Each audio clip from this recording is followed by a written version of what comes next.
Shelter ಎಲ್ಲ ಆಗಲ್ಲ, ನಾವು ABC ರೂಲ್ಸೇ ಫಾಲೋ ಮಾಡ್ತೀವಿ. I don't believe in institutionalizing dogs. So our appeal to the government, especially CM, is to follow ABC rules. The shelter, our Kamakshi was saying 400 crore, 500 crores, ಎಲ್ಲಿದೆ ಹಣ? ನಮ್ಮ taxpayers money.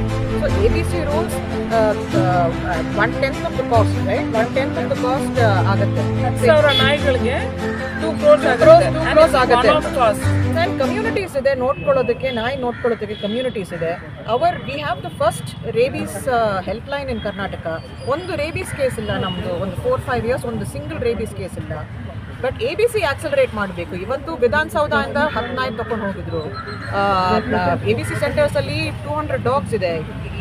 ಏನು ಕಾರಣಕ್ಕೋಸ್ಕರ ಅಲ್ಲಿ ಇದೆ ಗೊತ್ತಿಲ್ಲ. So ಅದು they have to be release. ABC focus ಆಗಬೇಕು. ನಮ್ಮ ಗೌರ್ಮೆಂಟ್ ಆಫ್ ಕರ್ನಾಟಕಗೆ ಒಂದು ಅಪೀಲ್ ಆದರೆ ABC ರೂಲ್ಸ್ ಫಾಲೋ ಮಾಡಿ. Let's lead with the path of coexistence and kindness. Harini Raghavan. Basically ನಮ್ಮ ABC ರೂಲ್ಸ್ ಯಾವುದಿದೆಯೋ ಅದನ್ನು ಕರ್ನಾಟಕ ಗೌರ್ಮೆಂಟ್ ಇಂಪ್ಲಿಮೆಂಟ್ ಮಾಡಬೇಕು. ಇವಾಗ ನ್ಯೂ ಸುಪ್ರೀಂ ಕೋರ್ಟ್ ರೂಲಿಂಗ್ ಬಂದಿರೋದು, it is actually not a scientific sustainable method of managing our problem. ನೀವು ಬರೀ numbers ನೋಡಿದ್ರೆ ಎಷ್ಟು ನಮಗೆ ಖರ್ಚಾಗುತ್ತೆ ಗೌರ್ಮೆಂಟಿಂದ.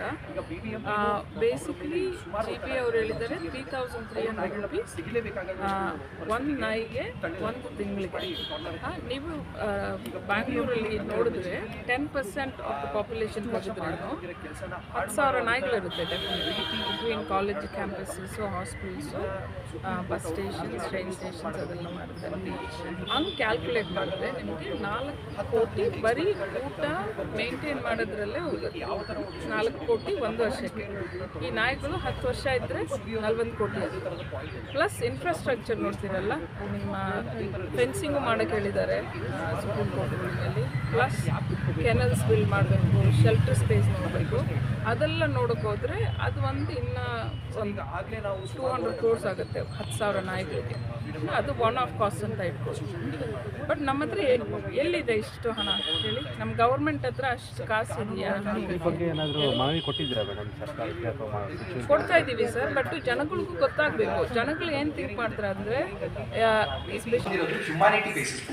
ಹ್ಯುಮ್ಯಾನಿಟಿ ಬಂದು ನಿಮಗೆ ಪ್ರಾಣಿಗಳಿಗೂ ಬರುತ್ತೆ, ಹ್ಯೂಮನ್ಸ್ಗೂ ಬರುತ್ತೆ, ನಮ್ಮ ಸುತ್ತಮುತ್ತ ಇರೋ ಎಲ್ಲದಕ್ಕೂ ಬರುತ್ತೆ.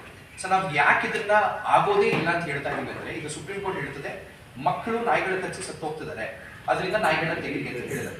ಬಟ್ ಈಗ ಏನೊಂದು ಬಿಗ್ಗೆಸ್ಟ್ ಪ್ರಾಬ್ಲಮ್ ಆಗುತ್ತೆ ಈ ನಾಯಿಗಳನ್ನ ಹಿತ್ತದಾಗ ಅಂತ ಹೇಳಿದ್ರೆ ಸರ್, ಈಗ ನಾಯಿಗಳು ಯಾವುದನ್ನ ವ್ಯಾಕ್ಸಿನೇಷನ್ ಆಗಿತ್ತು, ಸ್ಟೆರಿಲೈಸೇಷನ್ ಆಗಿತ್ತು, ಅದನ್ನ ತೆಗೆದಾಗ ನಿಮಗೆ ಹೊಸ ನಾಯಿ ಒಳಗಡೆ ಬರುತ್ತೆ, ವಿಚ್ ಇಸ್ ಅನ್ವ್ಯಾಕ್ಸಿನೇಟೆಡ್. ಸರ್ ಈಗ ನಮ್ಮಲ್ಲಿ ಏನಾಗಿರುತ್ತೆ, ವ್ಯಾಕ್ಸಿನೇಷನ್ ಆದಾಗ ಆ ನಾಯಿಗಳಿಗೆ ಒಂದು 4-5 ವರ್ಷ ಕಂಟಿನ್ಯೂಸ್ ಆಗಿ ಮಾಡಿರ್ತಾರೆ BJP ಕಡೆಯಿಂದ. ಅದಕ್ಕೊಂದು ಇಮ್ಯುನಿಟಿ ಅನ್ನೋದು ಇರುತ್ತೆ. ಈಗ ಇಲ್ಲಿರುವಂಥ ನಾಯಿ may be carrier of some infections will come in to the city. ಈಗ ನೀವು ಇದನ್ನ ಮಾಡಿದಾಗ ಪ್ರಾಬ್ಲಮ್ನ ಜಾಸ್ತಿ ಮಾಡ್ತಿದ್ದಾರೆ.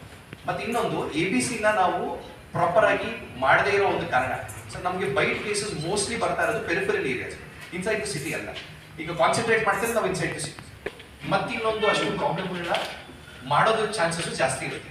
ನಾವು ಸುಪ್ರೀಂ ಕೋರ್ಟ್ಗೆ ಹೇಳಕ್ ಬರ್ತಾ ಇದೀವಿ ಅಂದ್ರೆ, ಮಾಡೋದನ್ನ ABC ಮೇಲೆ ಒತ್ತಾಯ ಕೊಡಿ, ಮತ್ತೆ ಎಜುಕೇಶನ್ ಮೇಲೆ ಒತ್ತಾಯ ಕೊಡಿ ಅಂತ. ಸರ್ ಈಗ ಲಾಸ್ಟ್ 5 ವರ್ಷದಿಂದ ನಮ್ಮ BBMP ಒಂದು ಉತ್ತಮವಾದ ಒಂದು ಸರ್ವಿಸ್ ಮಾಡಿತ್ತು.